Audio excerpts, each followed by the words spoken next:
Well, good morning, everyone. My name is Tom Dolan. I am the Chief Executive Officer for the Town of Babylon Industrial Development Agency. I want to welcome you all to today's public hearing for Chartwell Pharmaceuticals, Amityville, LLC. The purpose of the hearing is to provide the public with an opportunity to comment on proposed benefits for this potential project before it is considered before the IDA Board. This hearing is being held at 219 Dixon Avenue in Amityville, New York, 11701. The time is now 8 a.m. and the date is February 26th, 2025.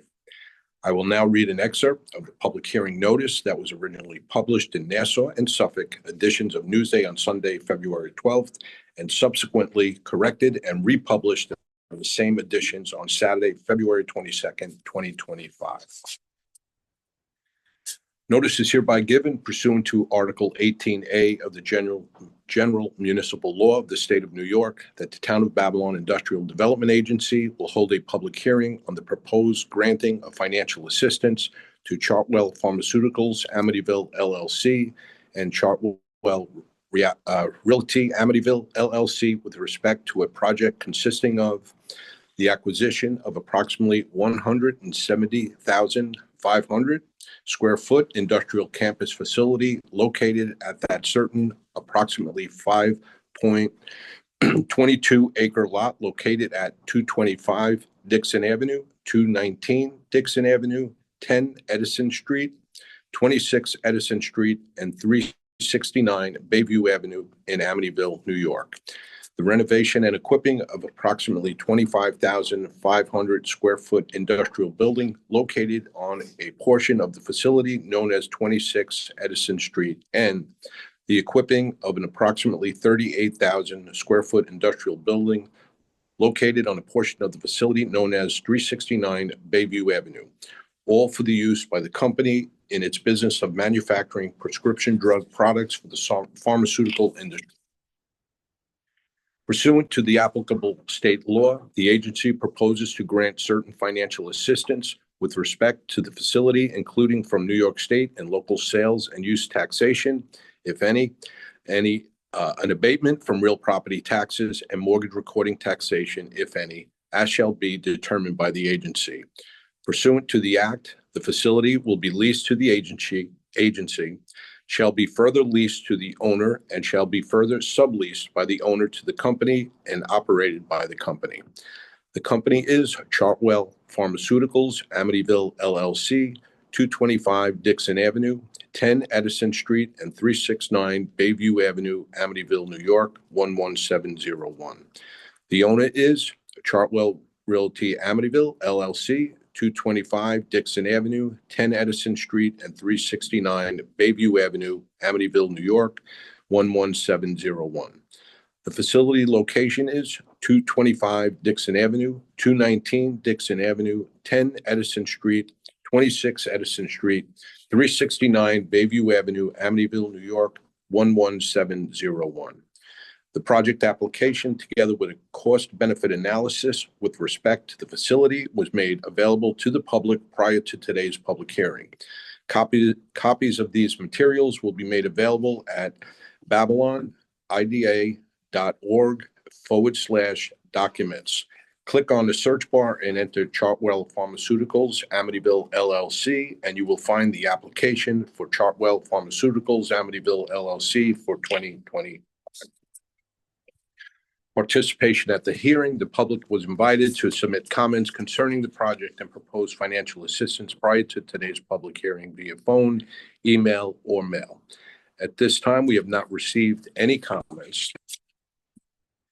And at this time, though, I will open the meeting to the public comment. The agency reserves the right to limit the time available to any person presenting comments. When you come up to speak, please state your name and address for the record. So I will open it up at this time if you'd like to make a comment. Okay.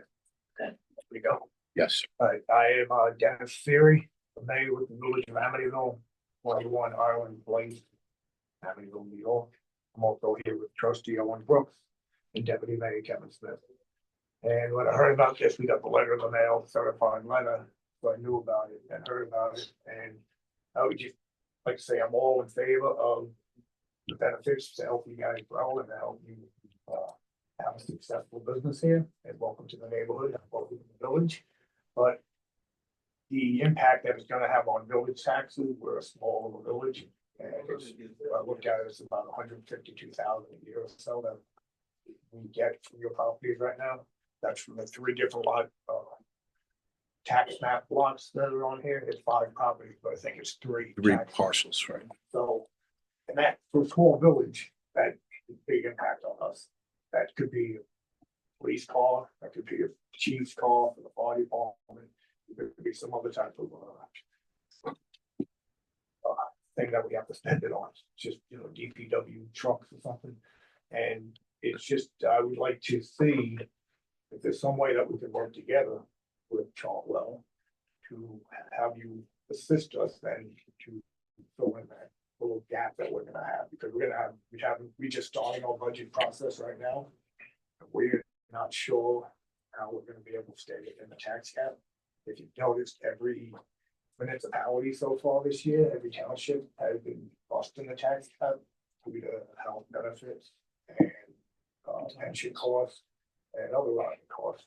So, like I said, we're just getting into our budget season, and the impact this is gonna have on us, it's gonna be definitely substantial. But we have a $17 billion budget, half of that is our police department. So everything, you know, so we're working with like a $8,000 budget, and it's $8 million, sorry, $8 million, and it's every little penny counts for us. So we'd really like to see if there's some way that we could do an agreement with Chartwell where they are willing to. I would have liked to do it prior to this meeting, maybe, but I'm not sure the whole proceedings. But some way where they could assist us in filling in that gap, at least the village, because the town of Babylon may be able to absorb it more easily. They could spread out more. But for a small village like us, we have a tight time making our budget and staying under the mandated tax cap, which we are going committed to doing. So that's what I'm just hoping we can have a good relationship with you, and that you're willing to do something like that. So.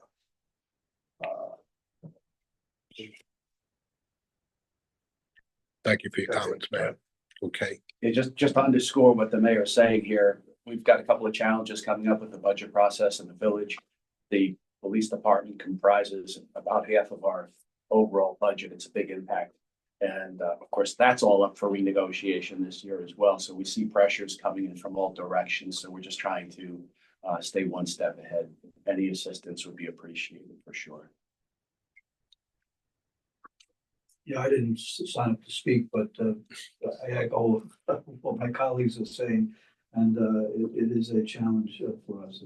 So anything that we can work out would be a great help to us. Thank you. And I'd add one more thing. The fact that you're here and establishing in the village is a phenomenal thing, and we really appreciate that very, very much. So just to make that clear.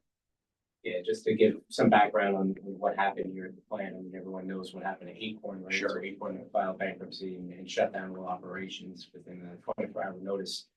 Laid off over 300 employees, and Chartwell is now coming back in. And I was a former Acorn employee myself, running the plant, so now I'm back here with Chartwell, looking to establish and keep the roots here in Amityville, and hoping that we can continue on under this pharmaceutical operation here.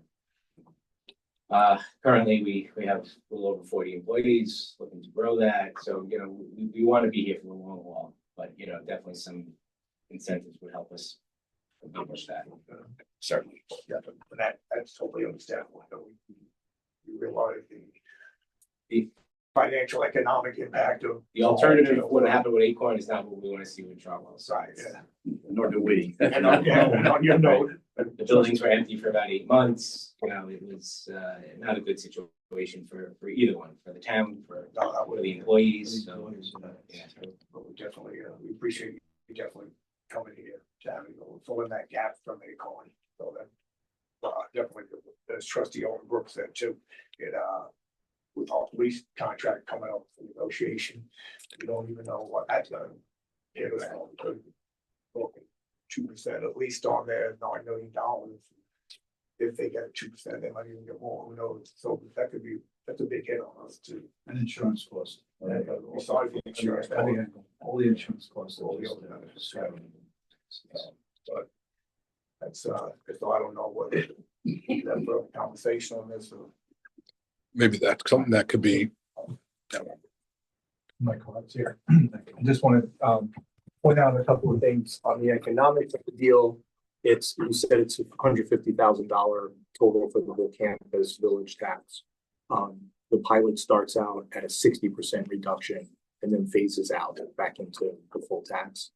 10 years, right? 10 years. It's a 12-year. 12 years. And based on the exemption date, it's not going to kick in until the 26-27 year, because we would have had to do all this and close by tomorrow in order to make that taxable status date, which is, you know, too tight of a window.